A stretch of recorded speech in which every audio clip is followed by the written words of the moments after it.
welcome to the Gordon's Vlog. Magluluto tayo ngayon ng pork sinigang. Let's do it. Para painitin natin yung kawali. Guys, mainit. Siyempre guys, una-una maglalagay tayo ng mantika.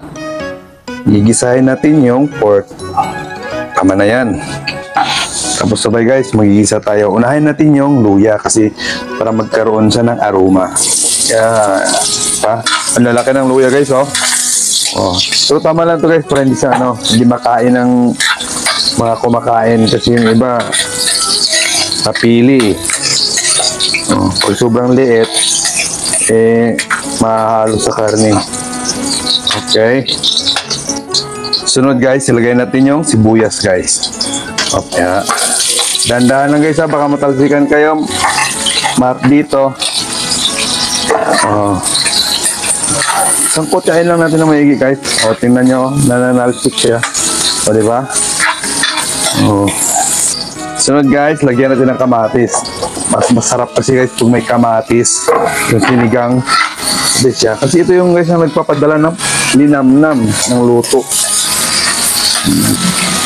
Kasi antayin natin na durugin natin ito guys. Yung durug na yung kamatis. Para masarap.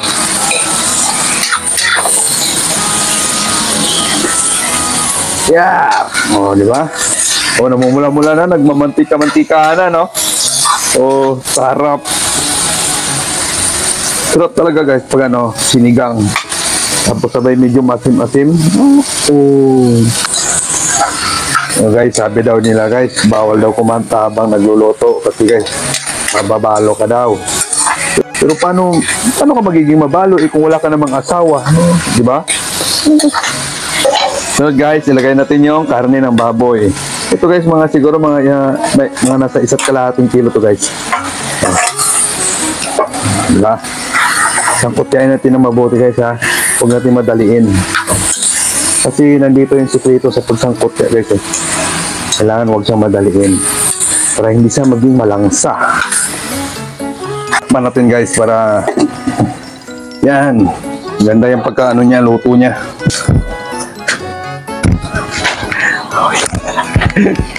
Yung pagluto, ganun lang daw yun. Dapat abang nagluluto ka, mas enjoy mo para mas masarap yung niluluto mo guys. Alam nyo guys, di man ako dito. Kaya wait lang kayo guys ha. Habang nagluto ako, pinapalambot ko yan. Maghahatid muna tayo ha. Babus! Tayo. Maghahatid muna tayo.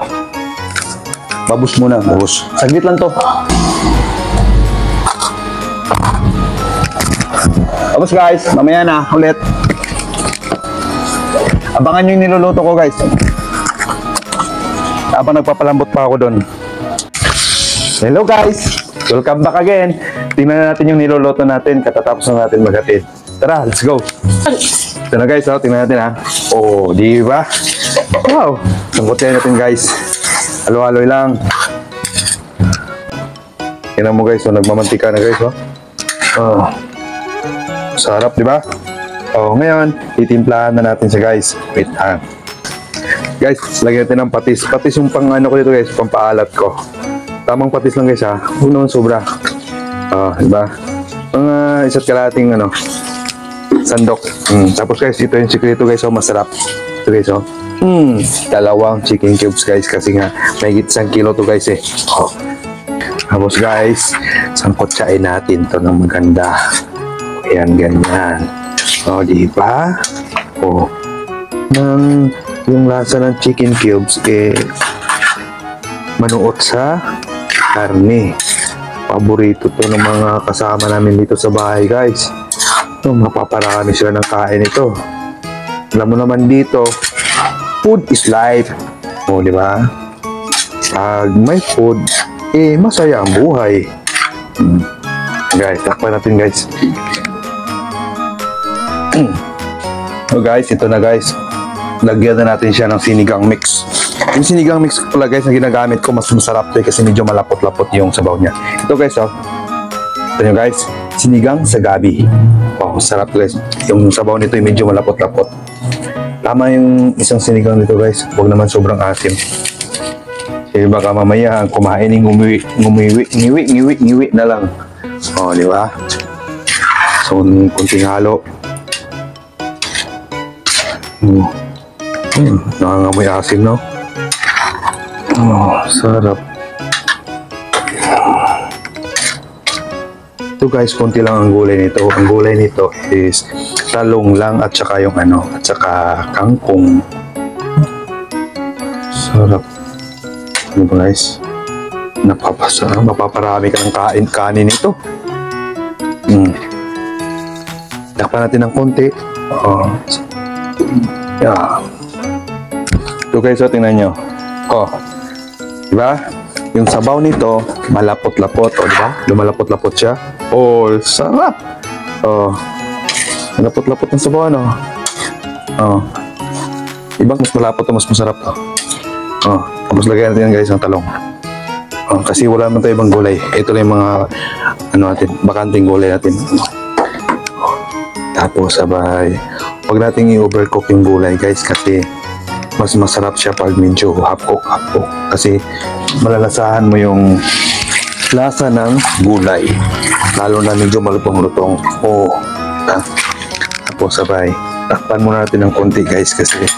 So guys, lagyan natin yung kangkong. Halo tayo ng konti. Diba? Kita nyo guys, yung sabaw niya, kakaiba, no? Diba? Malapot-lapot. Tapos sabay kangkong. Yeah. Ito na guys. Okay. Daming guys, kangkong. Bawiin na natin sa kangkong. Diba? Tapos, konting diin. Diin ng konti.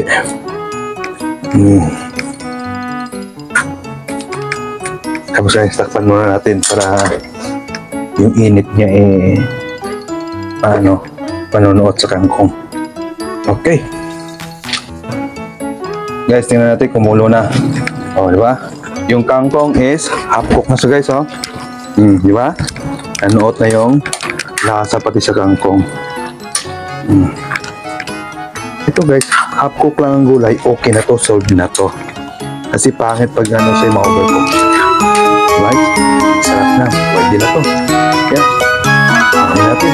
Litin na natin. Ano na?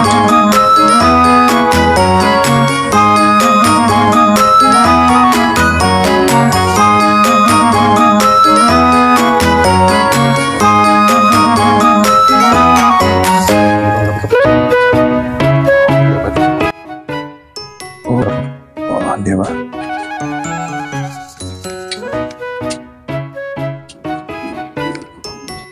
So guys, that's all for today. Nabubulol ako guys, wait lang. Yeah. So guys, hanggang sa umuli. So guys, sa ulitin, babush!